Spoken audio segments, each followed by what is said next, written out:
they have geared with the time, that the monks during the first Tirthankar time, which is the Rishabdev time, their understanding was difficult, but their implementation was simple. No, when people don't get it, no, sometimes no, I explain the things about the philosophy of karma and all the souls and everything. Some people have a difficult time to understand it.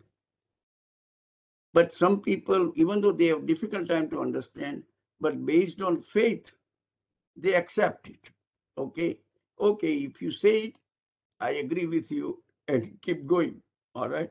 So that is called their difficulty in understanding called jad.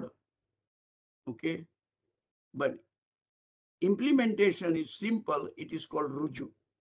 So their qualities jad and ruju.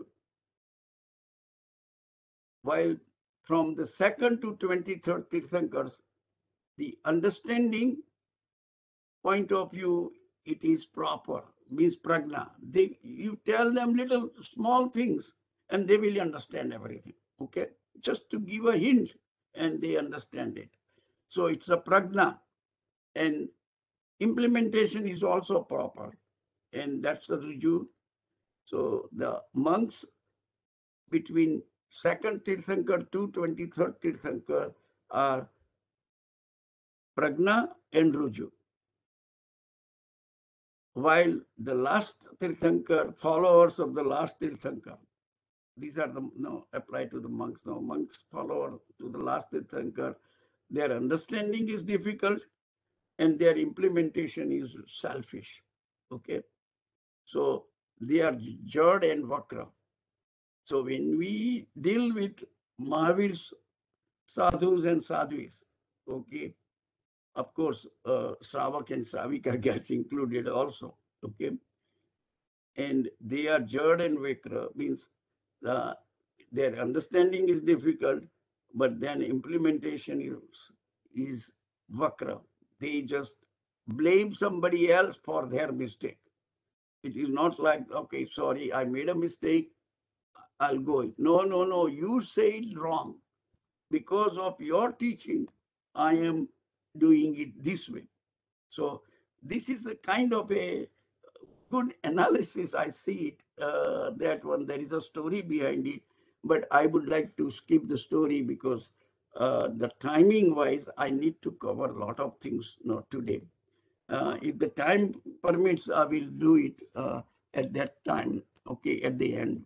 Otherwise, no, I'll skip the story. Maybe some other time we'll cover it, the story. Now, Kalpa-sutra reading, the preparatory time.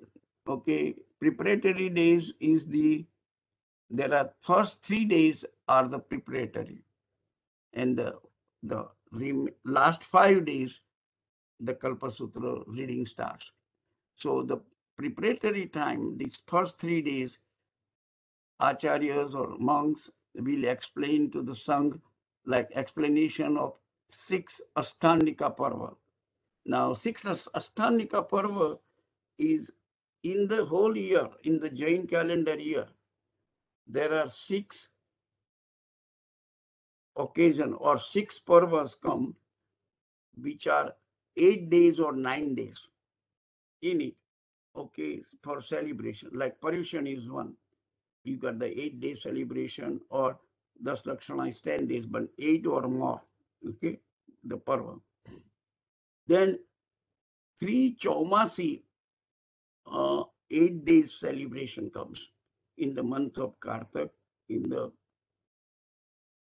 Phagan, and then the Asad.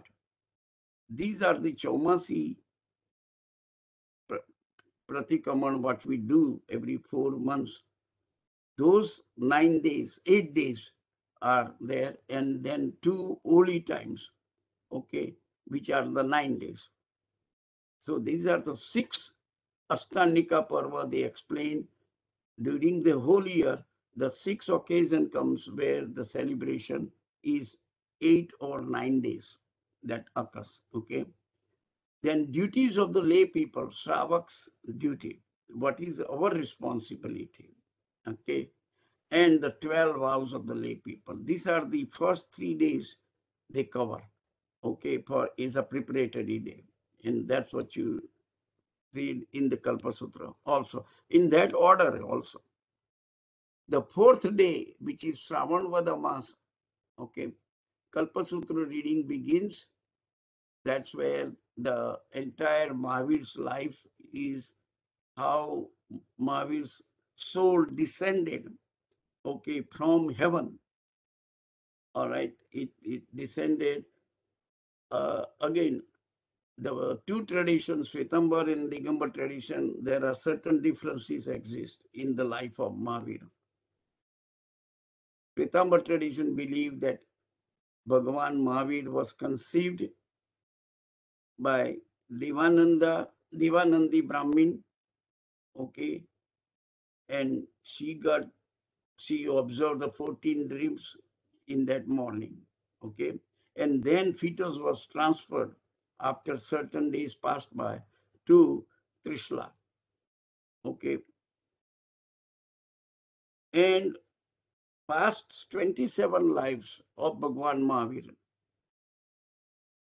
is also described in this first on the fourth day. Okay, so what I'm trying to say, Shwetambar tradition says Bhagwan Mahavir was conceived by Devanandi Brahmani and then transfer the fetus by Devik Shakti or by Indra's, one of the orderly commander, and he transferred to the Trishla, which is the Kshatriya. Okay. And the reason they give, which is not convincing reason, but I'm just going to give you the reason, okay, it is conceived by Brahmin community, which are the beggars. In a sense, they go, ask for the whatever it is the Brahmin community is for their survival. It depends on somebody else, okay. And they say Tirthankar cannot be born in that kind of the environment. It is, that's why they transfer to the Trishla, who is a Kshatriya or kingdom point of view. And they give you detailed explanation how it is been occurred. Okay, it's just kind of a pomp and show type things. Okay, and that's a 27 things. That's a Shwetambar tradition. Okay, Digambars don't accept. They consider that Trishla Devi conceived the Lord Mahavira, okay, and born by her. That's it, like a normal delivery. Okay, there is no fetus transfer or anything. That is not, Digambar tradition scriptures indicates it. Okay.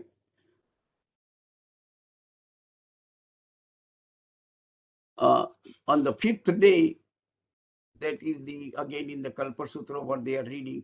Important. The nice thing about this properly organized, that if a Jain can go in any upasana during Paryushan time, everybody will be reading this way. No, they start at particular slok, they stop at particular slok, okay? And the next day, every place in the Shwetambar tradition, that is how it is. So it is nice that even if you are going someplace, other places, and if you want to listen Kalpa-sutra in its entirety, you can go to any place and you will not miss anything.